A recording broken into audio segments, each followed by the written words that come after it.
Surat kabar Israel Haaretz mengutip sumber di tentara Israel yang mengatakan bahwa petinggi militer Israel mengetahui mengapa tim bantuan kemanusiaan World Central Kitchen menjadi sasaran agresi yang mereka lancarkan di jalur Gaza pada Senin 1 April 2024 malam.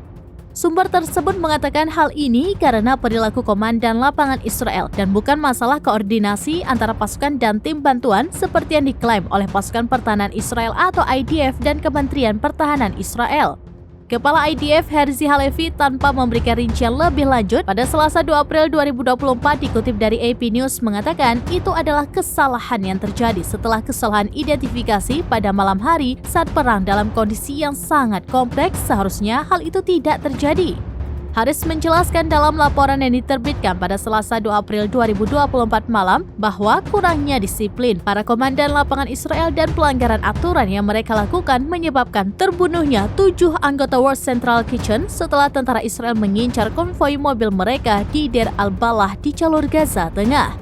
Sebuah drone Israel menembakkan 3 rudal ke arah konvoi mobil bantuan itu. Meskipun mereka melakukan perjalanan melalui rute yang sebelumnya disetujui oleh tentara Israel. Sebelumnya Haaretz mengatakan tentara Israel menyadari ini adalah insiden serius yang mungkin memiliki dampak jangka panjang terhadap kelanjutan pertempuran di jalur Gaza.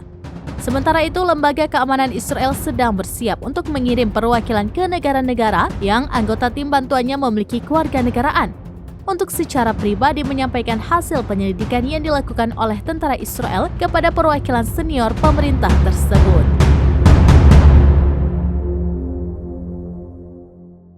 Download Tribun X sekarang, menghadirkan lokal menjadi Indonesia.